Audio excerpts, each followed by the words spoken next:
আসসালামু আলাইকুম। জাপান বাংলাদেশ ব্লগে আপনাদের সবাইকে স্বাগতম। আমি হামিদ আজাদ জাপানের সেন্দাই থেকে বলছি। আমার জাপানে আসার এ টু জেড গল্প আজকে আপনাদের সামনে তুলে ধরব। বিশেষ করে যারা নতুন স্টুডেন্ট রয়েছেন এবং পুরাতন স্টুডেন্ট রয়েছেন যারা সিওই রিজেক্ট হয়েছেন তাদের জন্য কিন্তু এই ভিডিওটি খুবই গুরুত্বপূর্ণ। কারণ এই ভিডিওতে আমি কিছু ইনফরমেশন আপনাদের কাছে শেয়ার করব যেটা নতুন এবং পুরাতন দুজনের ক্ষেত্রেই খুবই গুরুত্বপূর্ণ ভূমিকা পালন করবে জাপানে আসার ক্ষেত্রে। আমি কিন্তু প্রথমবার অ্যাপ্লিকেশন করে জাপানে আসতে পারিনি, দ্বিতীয়বার রিঅ্যাপ্লাই করে কিন্তু জাপানে এসেছি। আজকের ভিডিওটি অনেকটা লম্বা হতে পারে, তো সবার কাছে অনুরোধ রইল ভিডিওটি না টেনে সম্পূর্ণ দেখবেন। এখান থেকে আপনাদের অনেক কিছু শেখার এবং জানার রয়েছে। এখনো পর্যন্ত যদি আমাদের চ্যানেলটি সাবস্ক্রাইব না করে থাকেন অবশ্যই সাবস্ক্রাইব করবেন এবং ফেসবুক পেজ থেকে দেখলে পেজটি ফলো করবেন। 2021 সালে আমি জাপানিজ ভাষা শেখা শুরু করি। মোটামুটি 3 মাস 15 দিনের মাথায় আমি জেএলপিটি এবং নাট পরীক্ষা দিই। জেএলপিটিতে 94 এবং নাটে 135 পাই। তো তারপর আমি জুলাই সেশনে অ্যাপ্লিকেশন করি। অ্যাপ্লিকেশন করার পর আমার 18ই মে আমার রেজাল্ট আসে। তো রেজাল্টটা হতাশাজনক ছিল, কারণ প্রথমবার অ্যাপ্লিকেশন করার পরে আমার সিওই রিজেক্ট হয়। আমি কখনো কল্পনাও করতে পারিনি যে আমার সিওই রিজেক্ট হবে বা আমি জাপানে প্রথমবারে যেতে পারবো না। এখানে একটা কথা বলে রাখি, অনেকে ভাবেন যে সিওই রিজেক্ট হলে তার মানে কি সে ভালো স্টুডেন্ট না বা সে কি পড়াশোনা করে না, মানে কি কারণে আসলে সিওই রিজেক্ট হয়। সিওই রিজেক্টটা আমি মনে করি সম্ভবত ভাগ্যের একটা বিষয় আছে। যদি আল্লাহ আপনাকে কবুল না করে জাপানের জন্য, তাহলে আপনি জাপানে আসতে পারবেন না। আর দ্বিতীয় যে বিষয়টা রয়েছে, আপনার কাগজপত্র এগুলো কিন্তু ঠিক হওয়া খুবই জরুরি। এখন আমি যদি আমার ক্ষেত্রে বলি, আমার 2টা সার্টিফিকেট ছিল, একাডেমিক রেজাল্টও ভালো ছিল, আমি কেন প্রথম চান্সে আসতে পারলাম না? আমার যে সমস্যাটা ছিল সেটা হচ্ছে ব্যাংক স্টেটমেন্ট। কারণ আমি যে ব্যাংক স্টেটমেন্টটা দিয়েছি, প্রথমবারে আমি একটা এজেন্সির মাধ্যমে অ্যাপ্লিকেশন করেছিলাম, তারা আসলে অনেকভাবে আমার স্পন্সরের ইনকাম ট্যাক্স থেকে শুরু করে বিভিন্ন ধরনের ইনফরমেশন আসলে অবিশ্বাস্য দিছিল, যেটা আমার পক্ষে বিশ্বাস করা কঠিন হয়ে যাচ্ছিল। সেটা ইমিগ্রেশন কিভাবে বিশ্বাস করবে। তো এখান থেকে আপনাদের একটা জিনিস শেখার রয়েছে, আমি গত ভিডিওতে বলেছিলাম, ব্যাংক স্টেটমেন্ট থেকে শুরু করে আপনি যার মাধ্যমে কাজ করান না কেন প্রত্যেকটা ডকুমেন্টস আপনি চেক করে নেবেন অ্যাপ্লিকেশন করার ক্ষেত্রে। তো যাই হোক, সিওই যখন রিজেক্ট হলো মোটামুটি আমি কিন্তু ধৈর্য হারাইনি, আল্লাহর উপর ভরসা রেখে আমি এজেন্সির সাথে কথা বলি যে আমার তো সিওই রিজেক্ট হয়েছে, তো আমি রিঅ্যাপ্লাই করতে পারবো কবে। তো বলে রাখি, আমি প্রথমে অ্যাপ্লিকেশন করেছিলাম সাইতামা ওরাওয়া ইন্টারন্যাশনাল স্কুলে, এটা টোকিওর পাশেই। তো তারা আমাকে বলছে যে ঠিক আছে, তুমি যেহেতু রিজেক্ট হয়েছো জুলাই সেশনে, তুমি মোটামুটি এপ্রিল সেশনে অ্যাপ্লিকেশন করতে পারবা। 10 মাসের কিন্তু একটা গ্যাপ। তো আমি চিন্তা করলাম যে 10 মাসের তো অনেক গ্যাপ, আর রিঅ্যাপ্লাই বাংলাদেশ থেকে আসলে অনেক ঝামেলা হয় করতে। তো পাশাপাশি আমি আইএলটিএস শুরু করলাম।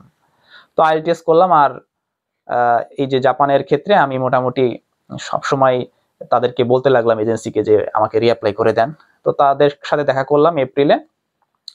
তারা বলল যে স্কুল তো আসলে এপ্রিল নিবে না, তুমি জুলাই সেশনে অ্যাপ্লিকেশন করতে পারবা এই স্কুলে। যেহেতু আমি গতবার জুলাই সেশনে অ্যাপ্লিকেশন করছি, সেক্ষেত্রে পরের বারও জুলাই সেশনে আমি অ্যাপ্লিকেশন করতে পারবো। তো যাই হোক, ভাবলাম যে 2-3 মাসের বিষয়, তো তাদের কথা মেনে নিলাম। ঠিক আছে, জুলাই সেশনে আমি অ্যাপ্লিকেশন করব। তো জুলাই সেশনের মোটামুটি 3 মাস আগে যখন অ্যাপ্লিকেশনের সময় আসছে, তখন আমি তাদের সাথে দেখা করলাম। তো তারা আমাকে বলতেছে যে অ্যাপ্লিকেশন তো নিতে চাইছিল স্কুল, কিন্তু এখন তো আসলে অ্যাপ্লিকেশন নিবে না, তোমাকে আরো 1 বছর ওয়েট করতে হবে। যখন আমি এই কথাটা শুনছি এজেন্সির কাছ থেকে, ভাই বিশ্বাস করেন, মানে আমার এত খারাপ লাগছিল যে শেষ সময়ে এসে তারা যদি আমাকে প্রথমবারই বলে দিত যে না, তোমার এই স্কুলে হবে না, বা তুমি ফাইল নিয়ে যাও অন্য কোথাও যে অ্যাপ্লিকেশন করো, তাহলে কিন্তু এতটা কষ্ট করা লাগতো না, তাদের পিছনে দৌড়াদৌড়ি করা লাগতো না, আমার এত খোঁজ খবরও নেওয়া লাগতো না। তো তাদের এই কথা শুনে আমি আসলে তাদের প্রতি বিশ্বাসটা হারাই ফেললাম। তারপর আমি যেটা করলাম, আমার ফাইলপত্র যা যা ছিল এবং তারা আমার ইমিগ্রেশনের যে কাগজপত্রগুলো সাবমিট করছিল সবগুলো আমি তাদের কাছ থেকে নিলাম। আমার ভাই যে সাইতামা ওরাও ইন্টারন্যাশনাল যে স্কুলে আমি অ্যাপ্লিকেশন করেছিলাম, ওই স্কুল থেকে যত ডকুমেন্টস তারা ইমিগ্রেশনে সাবমিট করছে সেগুলো নিয়ে আসলো। এখানে একটা কথা বলে রাখি, আপনি যদি একবার রিজেক্ট হন, রিজেক্ট হওয়ার পর আপনি যদি দ্বিতীয়বার রিঅ্যাপ্লাই করতে চান, তাহলে কিন্তু প্রথমবার অ্যাপ্লিকেশন করার সময় আপনি যে ডকুমেন্টসগুলো দিচ্ছেন এই ডকুমেন্টসটা কিন্তু খুবই গুরুত্বপূর্ণ। কারণ যদি আপনি সঠিকভাবে এই ডকুমেন্টসগুলো না নিয়ে আসতে পারেন এবং কি কারণে রিজেক্ট হয়েছেন সেই রিজেক্টের কারণগুলো যদি এজেন্সির কাছ থেকে না নিয়ে আসতে পারেন, তাহলে কিন্তু দ্বিতীয়বার অ্যাপ্লিকেশন করার ক্ষেত্রে আপনার অনেক ভোগান্তির শিকার হতে হবে। কারণ আপনি যদি এজেন্সি যদি আপনাকে ভুল ইনফরমেশন দেয়, তো পরের বার রিঅ্যাপ্লাই করলে কিন্তু আপনার আবার সিও রিজেক্ট হবে। সুতরাং এই জিনিসটা মাথায় রাখবেন রিঅ্যাপ্লাই করার ক্ষেত্রে। আমি যখন এজেন্সির কাছ থেকে সকল ডকুমেন্টস তুলে নিয়ে আসলাম, তারপর বাংলাদেশের বিভিন্ন এজেন্সি, বড় বড় এজেন্সি যারা রিঅ্যাপ্লাই নিয়ে আমি জানি যে তারা কাজ করে, তো তাদের কাছে যখন আমি ফোন দিলাম তারা বলে যে না, আমরা রিঅ্যাপ্লাই নিয়ে কাজ করব না। ঠিক আছে, অনেক এজেন্সিতে ঘুরছি, বলতে আমি ফোন করছি আর কি, তাদের কাছে কথা বলেছি, তো তারা রিঅ্যাপ্লাই আসলে করতে চায় না।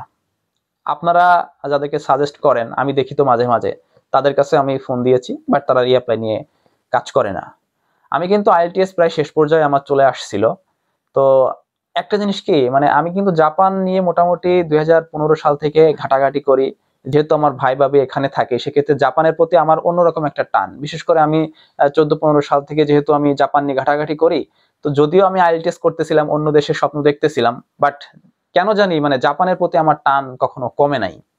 যে কারণে সবসময় আমি আইএলটিএস করার পাশাপাশি আমি চেষ্টা করতাম যে রিঅ্যাপ্লাই করার।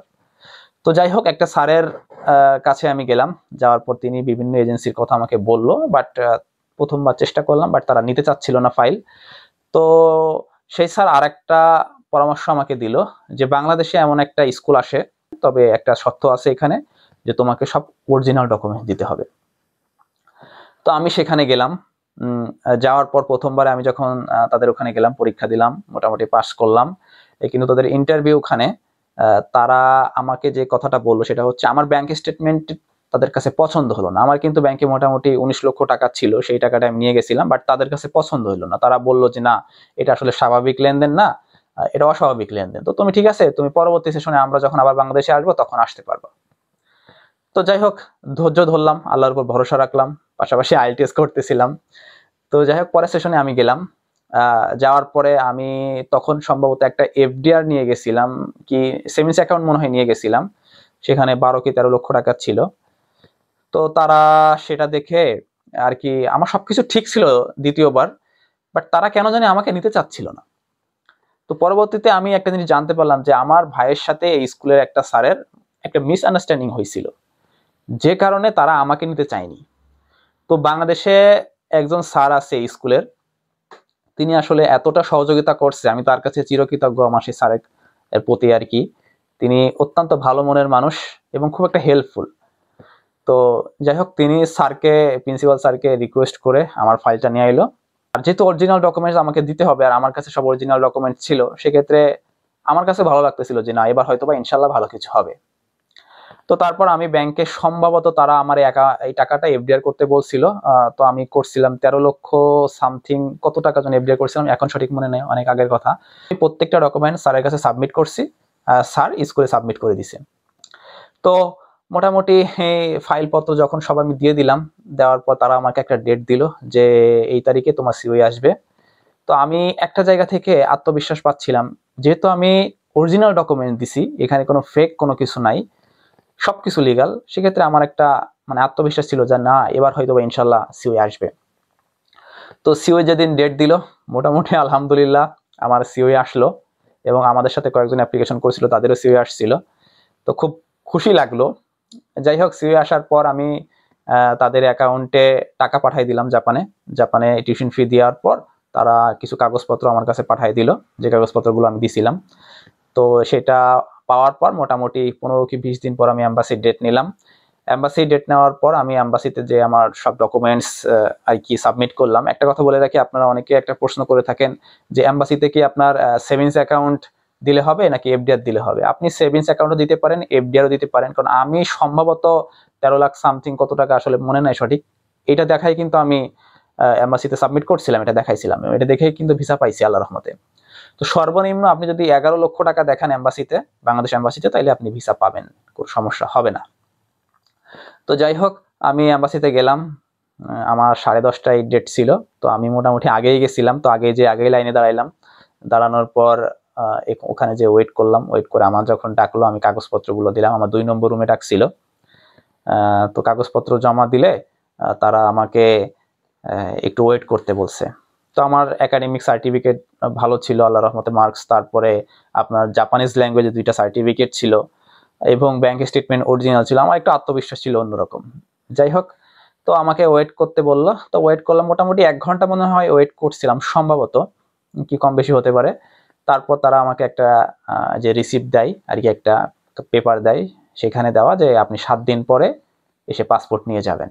ঠিক আছে, তো আমার কাছে আসলে ভাই কি বলবো, যে আল্লাহর কাছে হাজার হাজার শুক্রিয়া যারা ভিসা পায় জাপানের। আসলে জাপানের ভিসা পাওয়া অনেক কঠিন, তো জাপানের যারা ভিসা পায় তারা বলতে পারে আসলে অনুভূতিটা কি। বিশেষ করে যারা সিও রিজেক্ট হয়, এটা আসলে রিজেক্ট তো আর আপনার নিজের কারণে হচ্ছে না, এটা হয়তো বা আপনার ভাগ্যের দোষ আর এজেন্সির কার্যকলাপের জন্য আপনার রিজেক্ট হয়। তো যাই হোক, ভিসা পাইলাম, আল্লাহ রহমতে জাপানে আসছি, আলহামদুলিল্লাহ ভালো আছি। সেই স্কুলটার নাম আমি এখনো পর্যন্ত বলিনি। সেন্দাইতে আমি যে স্কুলে অ্যাপ্লিকেশন করছি, এখন এই স্কুলটার আসলে কিছু ভালো দিক আছে এবং খারাপ দিক আছে। ভালো দিক যদি বলতে বলি যে হ্যাঁ, স্কুলের লেখাপড়া থেকে শুরু করে সবকিছু ভালো আছে, সবকিছু, কিন্তু তাদের কিছু সত্য রয়েছে। আর বিশেষ করে যে সমস্যাটা আমাদের বাংলাদেশিদের ফেস করতে, সেটা হচ্ছে এখানে টিউশন ফি থেকে শুরু করে মোটামুটি কস্টটা আসলে বেশি। তাদের ভিসার রেশিও ভালো, সবকিছু ভালো, কিন্তু এখানে আসলে অনেক খরচ, যেটা আসলে বাংলাদেশের সব স্টুডেন্টদের বহন করা সম্ভব হয় না। যে কারণে এই সেন্দাই শহরটায় একটু জব ক্রাইসিসও আছে, যারা নতুন আসে তারা অনেক বিপদে পড়ে, যে কারণে আমি এখনো পর্যন্ত স্কুলের নাম নিইনি। তো আপনারা যদি রিকোয়েস্ট করেন যে হ্যাঁ, আপনি 2 বছর ধরে জাপানে আসা ট্রাই করতেছি, সিও রিজেক্ট হয়েছে, আমি পারতেছি না, বা আমি এক চান্সে জাপানে আসতে চাই, টাকা পয়সা আমার কাছে কোনো বিষয় না, তো আমি চিন্তা ভাবনা করে দেখব যে এটা নিয়ে আসলে ভিডিও তৈরি করা যায় কিনা। আর পার্সোনাল ভাবে আমাকে নক দিতে পারেন, টেলিগ্রাম গ্রুপের লিংক ডিসক্রিপশন বক্সে রয়েছে। আমি আপনাদেরকে সেই স্কুলের নামটা বলে দিতে পারবো, কিভাবে কি করা লাগবে তাদের সাথে যোগাযোগ করলে তারাই বলে দিবে। মানে বলতে চাই না একটাই কারণ এই স্কুলে আসলে খরচটা অনেক বেশি এবং অনেক সত্য রয়েছে। তাছাড়া স্কুলের লেখাপড়া থেকে শুরু করে সবকিছু ভালো, কিন্তু খরচের দিক থেকে যদি চিন্তা করেন অন্যান্য স্কুলের থেকে অনেকটা আসলে পার্থক্য এখানে চলে আসে। এবং পাশাপাশি যেহেতু সেন্দাই শহর, নতুনদের জন্য আসলে অনেক কষ্ট হয়ে যায় এবং অনেক কষ্ট হয়ে যায় জব পেতেও, যে কারণে আমি আসলে এই স্কুল সংক্রান্ত কোনো বিষয় নিয়ে কথা বলি না। বাট আপনাদের রিকোয়েস্ট থাকলে আমি বলবো। মনে করি আলহামদুলিল্লাহ এখন ভালো আছি, অনেক ভালো আছি। বিশেষ করে আমার ভাই ভাবি এখানে আছে, আমাকে সাপোর্ট করে অল টাইম, যে কারণে সামনে হয়তো বা ভালো কিছু করবো ইনশাল্লাহ। আপনি যদি জাপানে নিহঙ্গাক্য শেষ করে ইউনিভার্সিটিতে পড়তে পারেন, তাহলে আপনার ইন ফিউচার কিন্তু ব্রাইট আমি মনে করি। ঠিক আছে, সুতরাং আপনারাও চেষ্টা করবেন যতটুকু লেখাপড়া করা যায় আর কি, ফাঁকি ঝুঁকি না দেওয়ার চেষ্টা করবেন। যাই হোক, সবাই ভালো থাকবেন, সুস্থ থাকবেন, আমার জন্য দোয়া করবেন। দেখা হবে অন্য কোনো ভিডিওতে। আল্লাহ হাফিজ।